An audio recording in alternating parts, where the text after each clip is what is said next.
Hello and welcome to another Affinity Photo tutorial. Actually today we are not gonna make a tutorial, but we are gonna work in Affinity.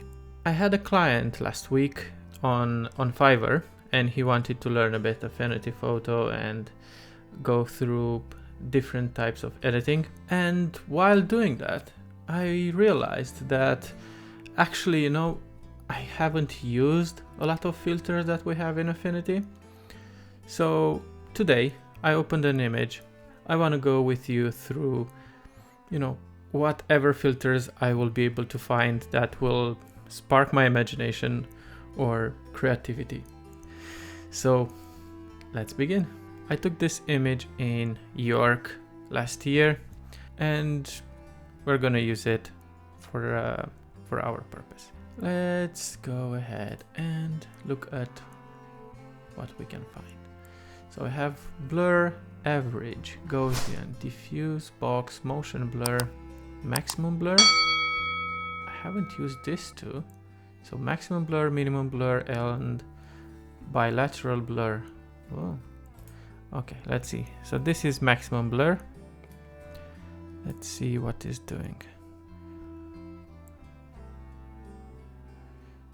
Oh, nice. So maximum, and if I click circular, it's gonna change type of blur.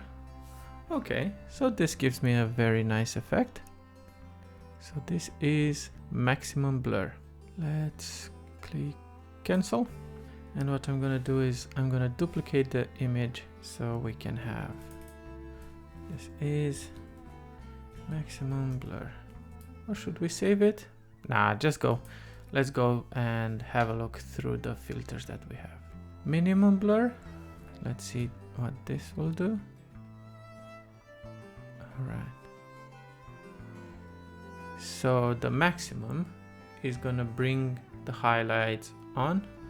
The minimum is gonna bring the shadows. Okay, that's interesting. So let's go again to filters, blur, maximum, and we can see how the highlights are getting blurry, and in the minimum the highlights were the shadows were getting bigger. Okay, good, interesting. Blur, bilateral, let's see. Bilateral, so we have radiance, okay, tolerance. Interesting, it gives a nice effect. Filter, medium, median blur. Okay, I can see how these things work. Okay, interesting though. Now I don't know what's happening with my Wacom tablet, it doesn't work. Custom blur. Oh, this I haven't tried before. So one, if I put on the diagonal, I need to look into this. Okay, I'll have a look and see how custom blur is working. Depth of field. Okay, I have radiance, vibrance, clarity. So if I just want to focus on this couple here and the rest of it to be in blur, can do that. Okay, all right. Depth of field, it's nice. I can see this working, why not? Okay, let's go and see what else. So we have sharpen, unsharp mask, clarity, and high pass. This I know. Distort. This distort thing can be interesting. Polar to rectangular. Ooh. This is nice. You don't have any other options on this, but did like a very nice effect. All right, so deform. It's not doing anything. Apply 100%. It didn't deform anything. filter, distort. Okay, perspective, single plane, dual plane. Okay. This is a very nice tool, and I can see that we can. Okay, in this case with this image, the perspective doesn't look that great, but woof, it's very nice. Okay, it works with the selection as well. I still don't know how it's selected, so I can select even more. Okay, so we have perspective, single plane. Okay, single plane. Oh, we have the selection as well, and it affects only the selection, which, okay, makes sense. So it's either you select prior and then you add this filter, or with the filter selected, you can go and add more.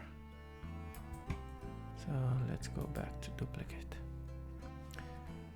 Filters, distort, spherical, ripple, rectangle to polar. Again, very nice effect for save. To be honest, it's a very, very nice effect. Good. Distort, mirror, mirror, number of mirrors. Oh, and this you can make like a nice kaleidoscope, I think it's called a kaleidoscope. You can leave the comment below if you know what this effect is. You know, when I was a kid, I was doing this with mirrors.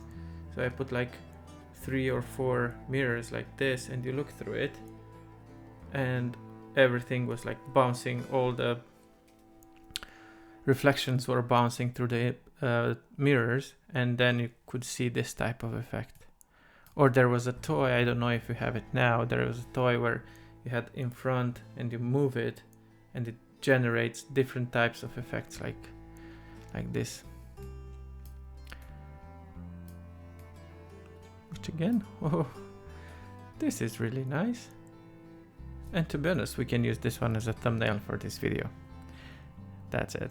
It's really nice. I like it.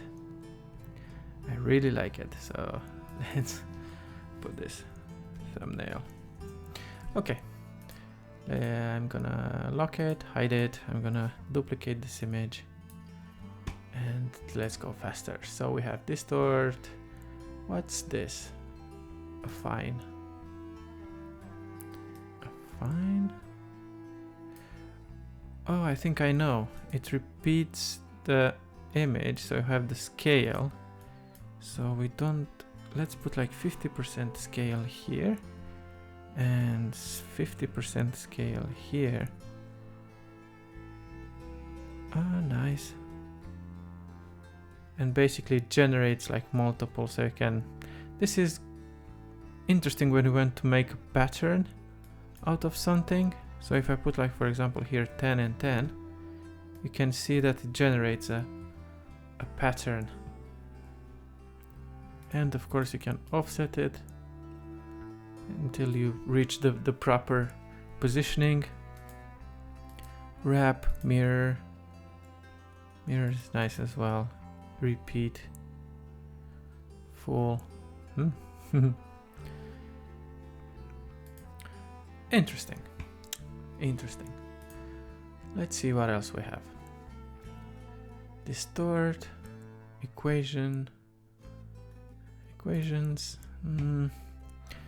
I think this one I tried to use it a few times.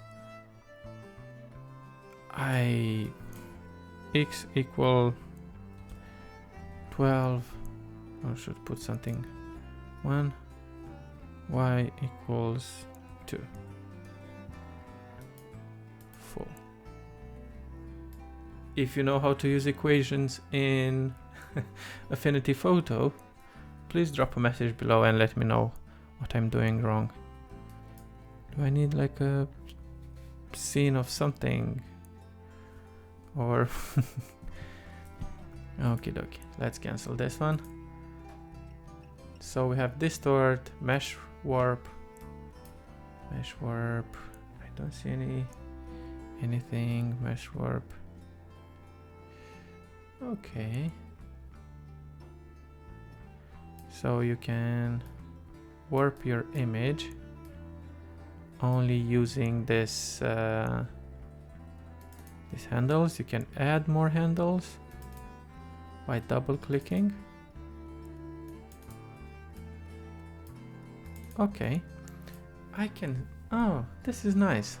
So for example, if you have like a model and you want to adjust a bit the position of the hand, or you know, the head, if you want to bring it up and down. I know that Photoshop have something like this, it's called Puppet.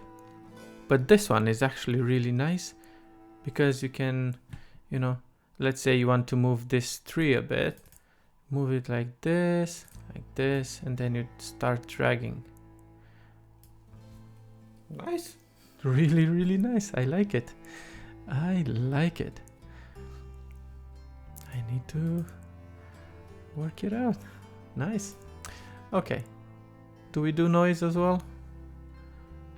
Denoise, add noise, diffuse. Diffuse. Let's diffuse it. Something happened? Something happened very fast? And I don't know. Diffuse. Okay, this one disappeared. Okie dokie. So we have diffuse. Whoop.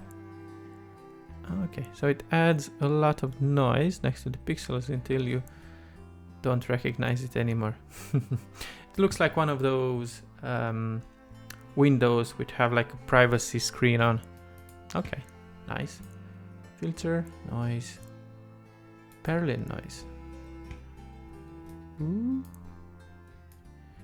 Is this one of those old cloud generators that Photoshop had? Oh, that's nice. Okay, I don't think I'm gonna use this one before. Never used the cloud generator in Photoshop as well. I don't know it. Oh, actually, no, never used it. FFT denoise. What is this?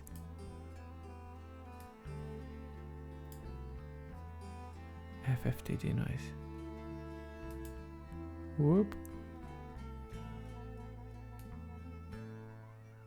And it's adding some patterns in the image. Looks like one of those worms that you can see on your eyes, you know, like okay, maybe it's a strange it's nice. With you can make it smaller. Eye worms. Jesus. Okay, dust and scratches. This one we used it in Photoshop as well, so it basically tries to remove the dust and scratches from your image by softening the image or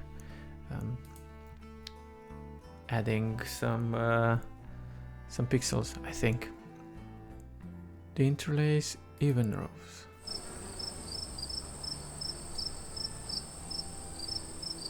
Okay, nothing happened. I don't see any difference. Good. I don't know. Okay, so I think I'm gonna stop here. I'm gonna do multiple videos like this to continue through the filters. I think I'm at 20 minutes now, so I don't want to keep this too long. If you have an interesting filter that you are using and it's, you know, it's something that you don't regularly see covered in Affinity, please drop a comment below and let me know what that filter is. And if you like this type of videos, like, you know, tutorials, and next week we will have like a photo walk through the nature and trying to do a nice macro shot. And 2 weeks from now, I think we'll have a new camera that I'm gonna use and review. Well, a new old camera. It's 75 years, more or less 75 years old. So yeah, if you want to see those videos, consider subscribing. Until next time, thank you for your time and thanks for watching. Stay safe, stay sane, and see you next week. See you next week. See you next week. Hopefully everything will be okay.